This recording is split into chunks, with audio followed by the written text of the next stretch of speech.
A long-term disease can actually bring about something good. And here's how.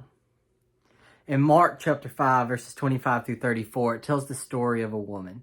And it says this woman, she's had some sort of disease that's caused her to bleed for 12 years.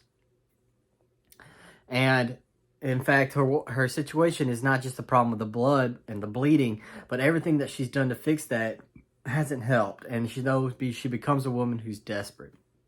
I mean, Mark describes it this way. It says there's been a woman who had a hemorrhage for 12 years and had endured much at the hands of many physicians and spent all that she had, but it wasn't helping at all, but rather had grown worse. So here you had this woman it said that she's suffering physically, so because she's been bleeding for 12 years. But not only she's suffering physically, she's suffering financially. It said that she had spent every last drop of all she had on these physicians. So she's suffering physically, she's suffering financially, but she's also suffering mentally and emotionally, because it said that no matter all the stuff she's tried, no matter all the money she's paid, she's just gotten worse. I mean, how would you feel if for 12 years you tried every single remedy you could, and it just seemed like it was getting worse and worse with every remedy until you were poor dry because you had used up all your finances? She was suffering emotionally. She was suffering financially. She was suffering physically. And then lastly, she was suffering spiritually. Because in Jesus' time with this lady, if you had a bleeding problem like that, you weren't allowed to come into the temple and to give sacrifices. In other words, you weren't allowed to have a restored, renewed relationship with God and to have your sins forgiven. So she was suffering spiritually. And because this woman was suffering physically and suffering emotionally and suffering financially and suffering spiritually, she got desperate. And she got just desperate enough that she finally decided she wanted to come to Jesus. And it says she heard one day that Jesus was by, and her thought process, it says she went, was, man, if I could just get close enough to touch his garments, that's all I need. So that's what she does. She slithers through the crowd, and it says the crowd's really tight, and she managed to get there. And you got to realize how big a deal it is that she's trying to touch Jesus, because the law also says that because she's bleeding, if she touches Jesus, that should make Jesus unclean too.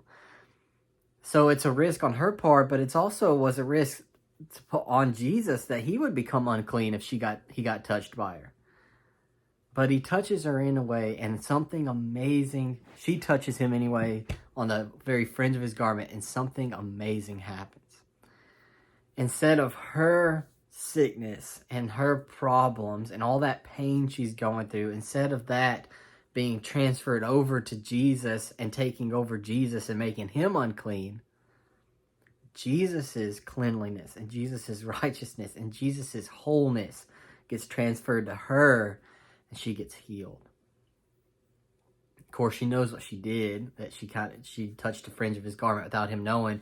Jesus stops, realizing what's happened. He calls out for her and asks, who touched me? He doesn't ask that because he doesn't know who touched him. He's asking that because he wants the lady to stand up. And she does, trembling, scared, come to him and bow down before him. And Jesus tells her the truth. In verse 34, he says, daughter, it's your faith that has made you well. Go in peace and be healed of your affliction. Literally, be saved by your affliction. He says you're saved by flame. Well, what is this story all about?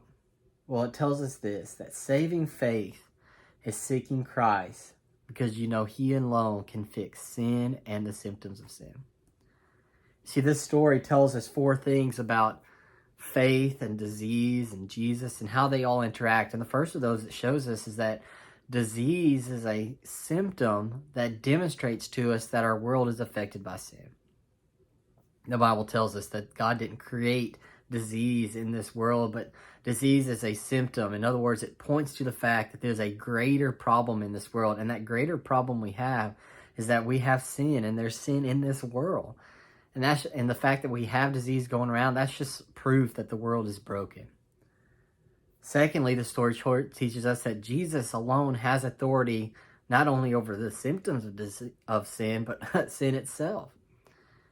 You know, he was able to heal her, what no physician could do for her physically or emotionally, and no priest could do for her spiritually, for 12 years, Jesus could do for her in an instant. Why? Because he's not some teacher. He's not just some man. He's the King of Kings and Lord of Lords. So he has authority to not only conquer your sin, but he can conquer the symptoms of sin too. Third, this passage shows us the way to get that, and that is through faith.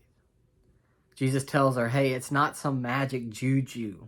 This is not some secret formula that you went through. He says it's because you have faith in me. That is why you're healed. Literally, he says that is why you're saved. Faith. Just trusting Jesus and just asking Jesus and committing your life to Jesus and coming to Jesus. Getting desperate enough to say, I need Jesus. That's all you need for Jesus to come into your life, to cleanse you of your sin. And finally, this passage points to why that's all so. Because we learn later in the book of Mark, and it's prophesied in Isaiah 53, that it's by Jesus' wounds we're healed. You see, Jesus, he has the authority, and he's able to remove the sin in your life, and he has authority over disease in this world because he went to the cross and paid the penalty for sin, and he died on the cross and rose from the grave to defeat death. And because Jesus died on the cross for your sins, and because Jesus rose from the grave to defeat death for you, Jesus is able to conquer sin and death for you. So what does that mean for us today, man? It means if you haven't placed your faith in Jesus, put your faith in Jesus, because he alone is there and able to conquer sin and the symptoms of sin. And it means that if you have a story, maybe if you have a story of desperation and you came to Jesus after a period of desperation, tell it to people. Be like this woman and tell it. Hey, I'd love to hear it. You can comment that story below if you have that. If there's a time in your life where you got desperate enough and God brought you a point of desperation that drove you back to Jesus, I'd love to hear that story. Other people would love to hear that story. And if you believe and truly believe that Jesus, and it's by faith in Jesus that you're healed of your sin, hit that like button and show people that too.